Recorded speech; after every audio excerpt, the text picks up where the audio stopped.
Mothers to Mothers was created in 2001 to address a huge gap in healthcare services in sub-Saharan Africa. Women used to come in for their first prenatal visits around 4 or 5 months, and they'd be thrilled and all excited, and they'd get their first HIV test. And when it would come back positive, there would be nobody there to counsel them, to tell them that the medical intervention was available so they could have a healthy baby. The nurses are too overburdened, too overstressed to take care of that. And Mothers to Mothers addresses that gap by taking newly delivered moms who are HIV positive, putting them through a rigorous training, employing them as mentor mothers so that that young woman, when she gets this potentially devastating diagnosis, rather than thinking it's a death sentence, is told, no, I'm here for you. I'm positive too. My baby was born negative. We're going to get through this together. And she's brought into the Mothers to Mothers room and is surrounded by a sisterhood of women who are just like her. And she can get counseled every day on everything she needs to have a healthy child and to stay alive to raise that child.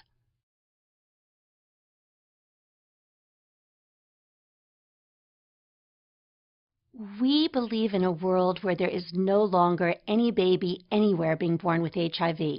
And we believe in a world where mothers can stay alive to raise their children and see them thrive. We believed this all the way back in 2001, and everybody thought we were crazy. Now I'm so excited to say that we are partnering with the UN on the global plan to eliminate pediatric AIDS by 2015 and keep mothers alive. The rest of the world caught up, and we're on the final rundown for this, and that's where we need everybody's help to come together. You know, sometimes I feel like Jonas Salk, who has the polio vaccine, saying, I've got it, and being said, oh, well, that's nice, put it in a drawer. When we have more money, we'll start using it. Well, nobody would do that. Same thing with pediatric AIDS. We're there. With the political will, with the economic support from the world, we can make this happen. Not next generation, but now.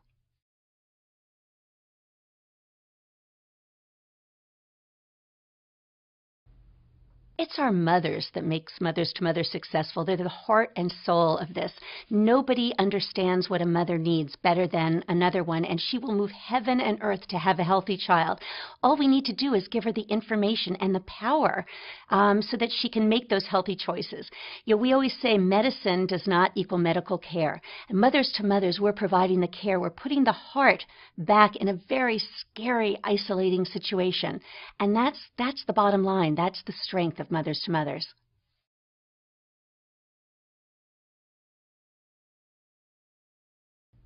What makes us effective is the power of one mother talking to another.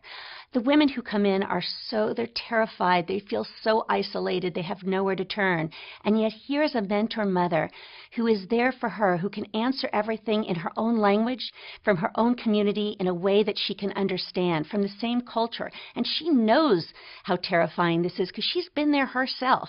She doesn't have to act anyway. She can genuinely, from the heart, support this woman through a very traumatic time and make sure that there's a happy ending.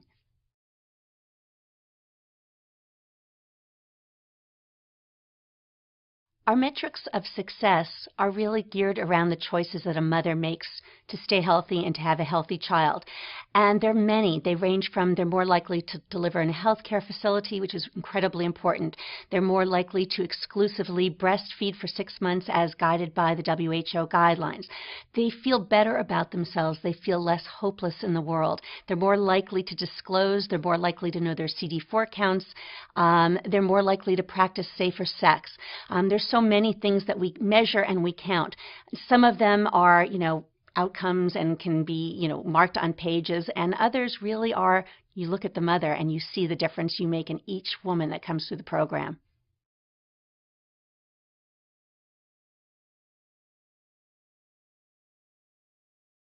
One of the things that drives me crazy is that people assume that we are an American organization. We are not, although my co-founder and I are Americans.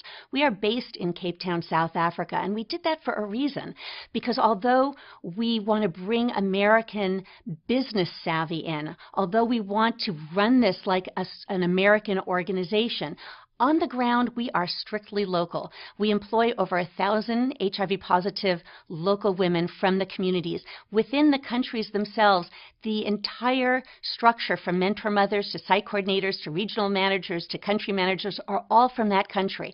The last thing we want to do is impose our Americanisms on what is really should be owned by the village and the community. But when it comes to the business side, when it comes to the finance, I'm proud to say we're American.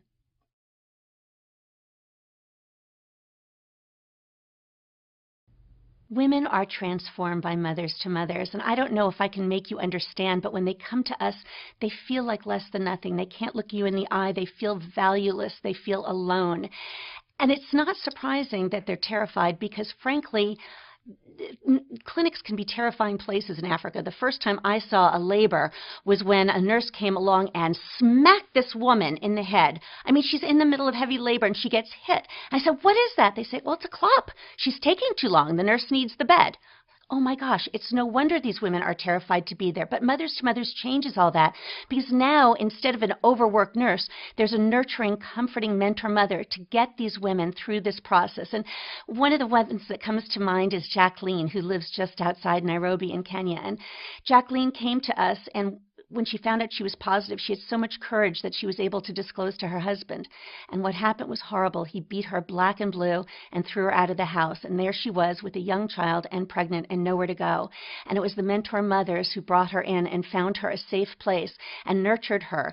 And she is a different woman today. She holds her head high. And not only that, last summer, we took her to the International AIDS Conference in Washington, D.C., where she shared the stage at the big opening gala with a whole bunch of celebrities and luminaries. And she got the standing ovation.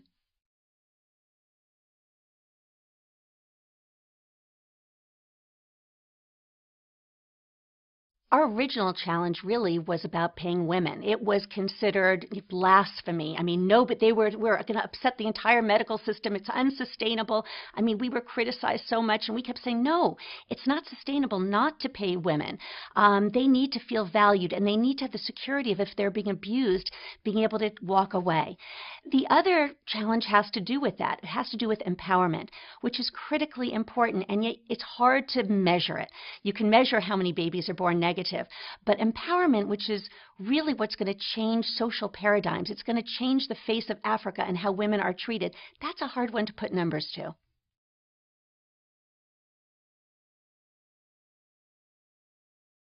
It's very simple. With additional resources, we'll be able to fulfill our goal of eliminating pediatric AIDS. We'll be able to reach all of the mothers and babies in the world and prevent them from unnecessarily contracting this devastating virus. You know, sometimes people say, be careful what you wish, you might get it. Well, the global plan talks about our mentor-mother model throughout as intrinsic to achieving those goals of eliminating pediatric AIDS. And now countries, all of them, are coming to us wanting to integrate the model into their own healthcare policies. It's the gold ticket, but we need money to do that. We can't reach the women. We can't see the healthy babies without more resources.